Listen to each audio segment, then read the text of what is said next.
Kulo msebenzi kunzima. Kunzima kulo msebenzi ngoba mangabe bekubona ukuthi uyingane njengoba ngafika nami ngisayingane kuona. Mhlambe ngasise ngino-15. Kuba nzima ngoba abanye basase advantage yokuthi and vele umncane awukwazi futhi ukuyilwela. Kuyafana kwesinye isikhathi ukuthi umuntu alale nawe angakunikeza imali. Akuhlukumeze methanda kushaya enza into mayini ayithandayo akwenzise noma into efunwa uyena ngesikhathi esithandwa uyena noma ngisho ngabe kuthiwa awuyenzi leyo nto awenzise ngenkani. So kusawo okunye futhi ukuhlukumezeka lokho. So nje empilweni umuntu uhlukumezeke kakhulu kwase kuba wesise ngifike kuwona lo msebenzi. Lo msebenzi wona ongihlukumeze kakhulu kunakho konke kunazo zonke izinto. Ngihlukumezeke njengokuthi uzolala namadoda mhlambe awu4 amandiya kakhulukazi ayiwona kade ejwaye kuba nalowo mkhuba. Amandiya akulala same time. Omunye ephe kwakho omunye ufuna ukubamba omunye ufuna usufake ipipi lakhe emlonyeni. Bayahluka omunye uyadonsa amabele ugcina ungabisazi manje nawe ugcina ususangena ukuthi kwenzakalani. Kube kuya ngokuthi phephesini ukuthi umuntu umshaje emalini. Mase ugcina ungayitholanga naleyo mali kwesinye isikhathi bangakunikeza inhlobo bakuhlukumeze bakuthatha bahamba bakulahla le ko-Blue Lagoon. Amandiya vele agama umthetho wawo. Amandiya nje ayafana angizothi nje wonke amadoda ayafana. Akuyi ngokuthi amandiya ngoba nabo abantu abamnyama bakhona bakwenzayo. Namakhaladi kuyafana nje mangabe uthola umuntu o-aggressive ofana nalo malume wami owagcina ehamba ngesandla sami in age of 11 years bayafana. Njengamanje nami ngiyamsaba ngempela umuntu wesilisa ngoba akenzanga kahle for mina from ukubaba engilahla ihate yaqala lapho ngaba kwenzakalanga konke okwenzeka kumina kube mhlamba kangilahlanga. Ngase kuba umalume ukuthi mhlambe ngabe angifikanga kulomkhakha ukube akakhethanga ukuthi angihlukumeze ngokucansi isikhathi eside kangaka. Ekhona ugogo umuntu omdala ngimtshela ethi nginamanga. So abantu abaningi bahlukumezekile lapha emakhaya kodwa bayasaba ukukhuluma ngoba bayasatshiswa ngezinto eziningi. So ekuhlukumezekeni kwami ngihlukumezeke ngokuba ngize ngagcina kwi-human trafficking. Ngadayiselwa amakwerekwere eGoli. Omunye futhi osisi ebengiphila naye ngitshethe usisi osekhulile wathi kunomsebenzi kudingeka abantu abazosebenza esaluni eGoli. Kanti usisi ukhuluma iphutha usengidayisile vele ngiyokwenza ucansi namadoda engawazi mase lelikwerekwere lingikhokhela ngama-drugs. Lo sisi ngangidayisa u1.5 kuyena ngalezi ayikhathi zalo bhuti lo wakuthiwa uSandile owaboshelwa i-human trafficking. Uyatrafikwa ke lapho kusho ukuthi ikwerekwere ezofika likunikeze ama-drugs mawuvuka ntambama uyageza ubhema leli drugs ushona emgaqweni liyakugada ukuthi ushona ngakuphi liyakugada ukuthi uhamba noba yonke imali oyenzayo lelo ikwerekwere liyayithatha mase likunikeza leli drugs. Ekseni uyavalelwa uyalala ntambama ulesele lelo plate lokudla ushona emgaqweni ukuthi ulale namadoda amangaki abanandaba bona nje ikwerekwere lifuna le mali ukuthi ubheme leli drugs. So ngagcina nje sengiyi-drug addict ngingasazi nani ukuthi ngisebenzelani ngoba phela manje akukodukeki ngigadiwe la ukuthi ngiye ekhaya ayisahambiseki nemali ayisasaveki imali. Njalo mangabe ubuya ekuyophanti ikwerekwere liyakusesha likukhuthuza ukuthi ayikho yini noma enye imali oyifihlile. So lapho ke ngaze ngasizwa omunye ubhuti owayenakho futhi ukuthi angithengeke naye lo bhuti ngamchazela istory ngomuntu omnyama. Mengimchazela lo bhuti athi uzofika like uzongithatha engathi uyokwenza nami ibusiness uzozama ukuthi angi-escapeise khona lapha eGoli eHillbrow. Nangempela kubhuti ke afike njengoba ekade ngithembisile ukubuya kwami kuze ngize la ngibuyele la eThekwini.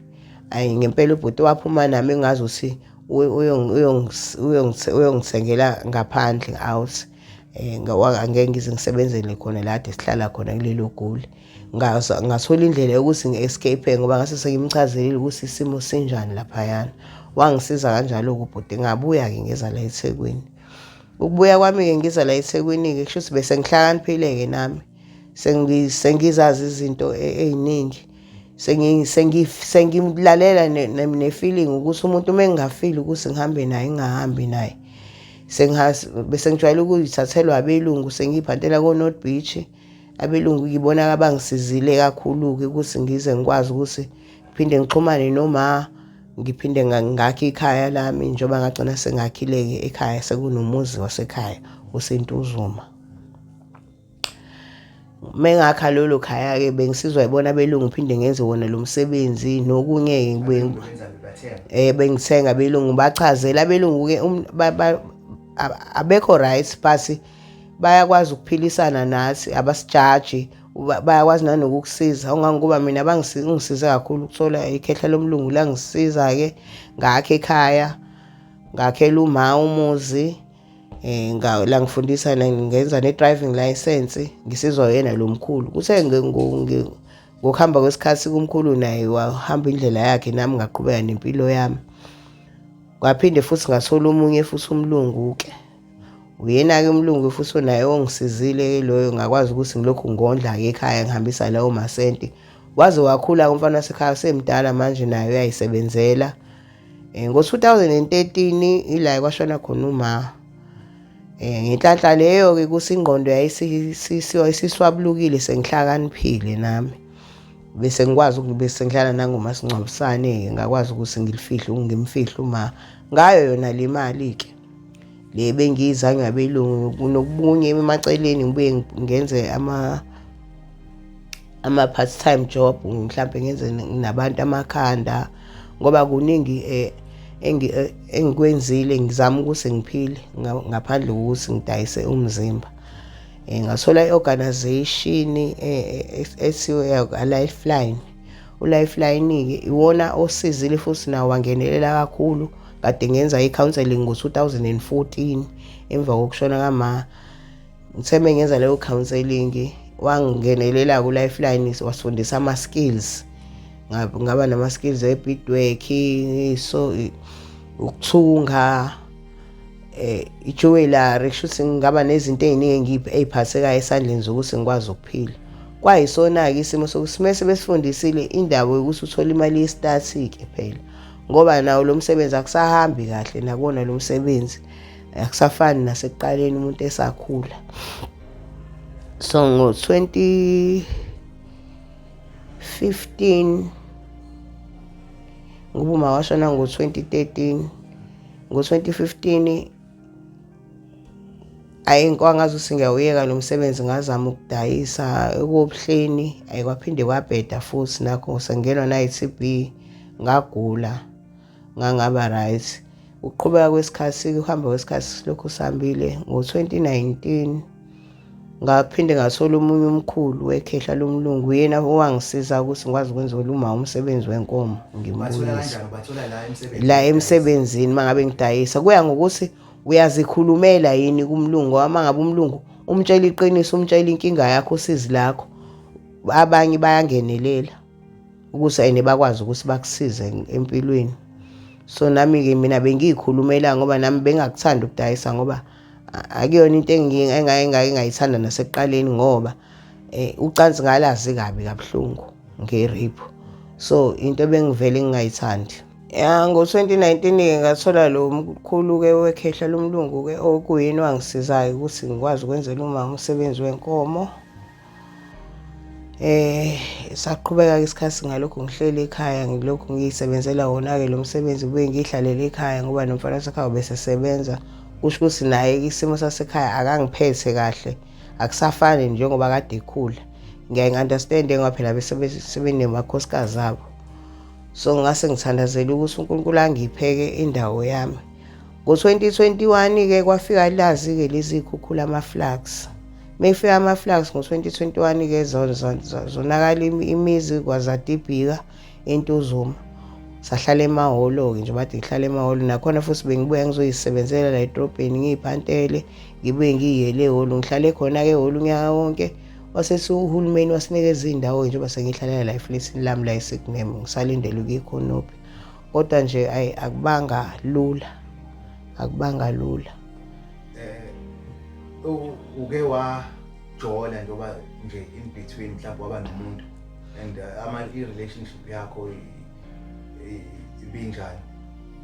Ngike ngazama ukujola ngahluleka ngoba manje nginolaka ngivele ngibone ngisho into umuntu engayiqondile ukuyisho ngalendlela esuke eyibeka ngayo yena ngendlela eright mina ngivele ngibuyele emuva ngibe naleya engayokuthi vele abantu besilisa banje so nje anginawo umuntu engiphilisana naye angijoli sengiyaye ngingcengele kuwona amakhehla amelungu lawo ngoba phela nakhona ngisuke ngiyingcengelela imali hayi ukuthi umuntu usuke efunana imali sesisuke sesidinga uthando anginalo lwaphela inhloso yabo yokuthenga kwabelungu kusho basuke befuna nje bayayithanda i-company bayathanda abantu abamnyama i-company yakho mhlawumbe bathanda umzimba wakho ukuthi bayayithanda iy'lenda nje nokuxoxisa-ke mese bekushuthela lezi zinto zabo-ke kodwa nje abelungu ngibone ngibaprefeya because ngithanda kona impela ukuthi baphinde bangavukelwa ngeke lokho engihlokoloza ngiyaye ngiprefer bona impela umuntu omnyama uyahlupha mekuthengeka ubusuku bonke kuba inkinga hayi kuba inkinga kuze khona nje umntwana ade sanda khala ukuthi umshaya ama-round awu-8 la ngixoxelwa khona la eflethini ngixoxelwa ingane nje efike isixoxela ithi hayi ubhuti angazonjani osebenza ebhenki kusho ukuthi naye bizama ukuthi iyiqomele didisa ubaba wengane iyabuya imlomo ingawuvala yathi hey ubhuti uyishaya ama-round awu-8 ayingakhatheli ingane ingafuni ngisho ukukhuluma isithi bhuti nje wangenza ama-round awu-8 so ngisina ama-round awu-8 bengingadayisi-ke leyo ngane ubhuti shuthi beyi-boyfriend nje isimo sesisibi impela ngobusuku obubodwa yabuya ingane ingawuvala umlomo asho ngathi hayi kubi kunzima wena bake bakuthenga mhlawumbe izinto ey'fana no-threesome nani o-threesome ave ngibajwayele bake bangithenge ngibajwayele o-threesome sibe babili abantu besifazane kube umuntu wesilisa oyedwa ayakhokha-ke futhi ama-threesome mangabe uzoyikhulumela ngoba ajwayele ukuthathwa yiwona amandiya nabelungu manje akwenzeki kuba ama-threesome ukuthi mhlawumbe bawu-2 abesilisa wena wedwa wesifazane no cha bengakaze ngize ngikwenzeke lokhu kwabantu besilisa kuso ngoba manje sekuyasabeka kuzoba nabantu besilisa kuphela bewusuke uwedwa umuntu wesifazane akusekho lula okay and then mhlambe sisasekuyo le eyama-threesome nana ikuphi nje okuhlekisayo okwake wakwenzakalela kulo msebenzi umsebenzi mhlawumbe okuhlekisayo nje okwenzakalela noma mhlawumbe umuntu wakwangavukelwa or mhlawumbe kwakwenzakalayo okuhlekisayo kusho ukuthi angisi ngiyoqala ukwenza lo msebenzi ngangingasazi isingisi so meqhamuka India lisi do rimming ngisi yes lisi do wrong ngisi yes lisi everything ngisi yes everything lisi 50 rand shuthi ngalezi ayikhathi kwakusayilona iphepha elibovu phela ngalezi ayikhathi ngithi mina yes lisi okay come let's go ayi ngingene nami emotweni sihambe neNdiya melifika India lifike libhook India singene endlini mesifika endlini mina ngifika ngikhipha icondom liqale phansi lithi no you say you do wrong mina ngazi mina ngivume yonke into ngisi ngisalindele lokho ukuthi lise no we're not going to use condom you said you're going to do wrong ngathi mina ngeke and I didn't mean ukuthi I'm not going to post condom it's okay fine libe ligibela pheka ombhedi India vele likhumula ibhlweli libekela lidunuse libhekele lisi come ngisi what lisi you said you do rimming ngisi no I don't know rimming so nje ya kwangihlekisa lokho ngoba manje ngangivuma yonke into kanti mina i-rimming bafuna ukuncelwa izinqa manje into engeke ngize ngikwazi ukuyenza leyo nto mina ukuthi ngakhosa isihlamba as much as ngidinge bayakwenza bangithi sho bajwayele ukubuka kakhulu ama-porn futhi iyakhokha leyo kusho ukuthi bayakhokha lonto kusho ukuthi la lingichaphaza nje ngisiyabona amandiyeke usasichaphaza kanjani awasifuni vele so nje bhuti wami ngiyaye ngixoxe le ndawo ngithi hey ngiyaye ngikhumbule ngithi everything la ngibuzisisa everything ngithi sure lesi come let's go I made fear lingenzela into engazi ngasi mina no me I mean kusizofaka la kuphela hayi zonke lezi zinto eyishoyo basi lingitshela wena nje you said when uyayenza lento kusho ukuthi nami ngangakayi understand lezi limu lezi zasemgaqweni yebo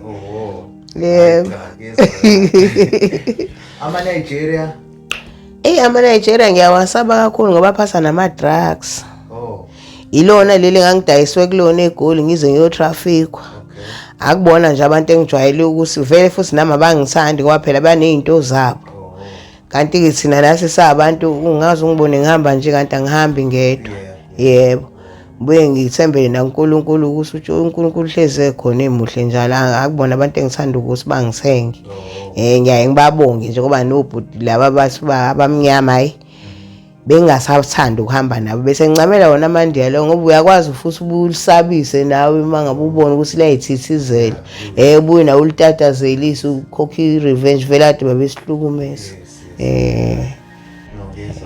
yebo ingane lezi ezincane yabo manje ziyathengisa ingane njengamanje inqwaba ngaleyo issue ke manje ukuthi kunezingane ezithengiswayo nje eThekwini ezisemavasithi kuphi nalokuthi ukuthengisa kuhlukene kangakanani mhlambe bakhona abathengisa ngoba belive nje ukuthi bayimela kanje mhlambe abanye bathengisa ngendlela ezahlukahlukene kwenzakalani mhlambe nabanye abantu bakwahlangana ukuthengisa kuhlukene kaningi khona bamaye emgaqweni mugijima nje la eNorth Beach uthi South Beach uzobabona bayathengisa impela kodwa manje sebeyenza icompetition abasagqoki sebevele bahamba inqunu nasemini into engenziwa futhi ke nokuthengisa kwabo ukwazi ukuthi bathengisela ini ngoba abanye ba right emakhaya abafane nathi thina esifike sifuna isaka lempuphu manje bona sebethengisa nje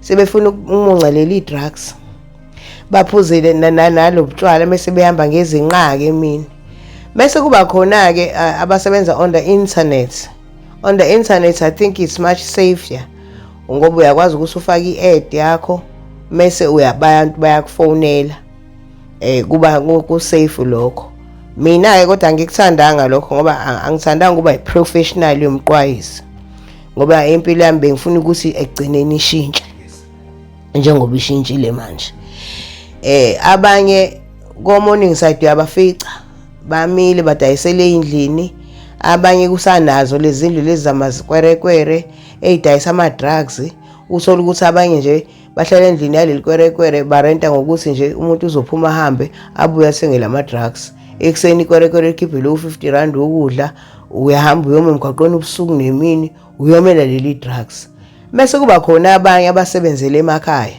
abondlayo abafundisayo kunezingane nje enye udokotela enye uphoyisa ezalwa abanye ozakwethu abanye benza izinto eziphusile njengoba nami ngakwazi ukuthi ngibeke uma endaweni yakhe yokugcina ngo2013 ngiphinde ngikwazi ukumbuyisa ngo2019 ngoba nganginephepho sokuthi ngibe nekhaya right nami ngikhomba ukusinakhe ekhaya since kade singanakhaya abanye nje bazoyidlalela abanye ijudeni zinama minister of finance umuntu mefuna ukubumnandi nomuntu mefuna lama weave abagqokayo amade kodwa futhi bayafunda badla nezimali zoNSFAS abazazi-ke labo ukuthi bafunani bafice nabo kwenziwa nabo bayenza bayalandana ke nasemakhaya ngoba bafica 18 15 lapha eThekwini ufica inqwaba ubazi ukuthi bazokwenzani ngoba labantu banamakhaya thina sifike la sihluphekile sixakekile sihlukumezekile empilweni ngangeke ngize ngisakwazi ngoba namanje mfana ngendlela engimshaya ngayo ngimshaya ngathi ngishaya intombazane nginolaka since ngareyishwa ngaphinde ngadlula kulomgwaqo lo ukuthi ngiyadayisa ayikho into engisabayo angisabe mina ngisabe ebusuku ngiyangithemba uNkulunkulu ngisabe yena kuphela kodwa mekuthi umuntu wesilisa nje awuphethe isibhama awuphethe mmesa hayi singangqubuza singagenqana kuze kusi nama ngizenzi nama ngithanda ukuba njalo kodwa isimo engidlule kusona futhi engifisa ukuthi ngelinye ilanga nami nje ngibe umama ngigqoke ingubo ngihambe ngesontweni njengabanye omama luphele lo lalaka ngoba impela khona ayikuyeki lento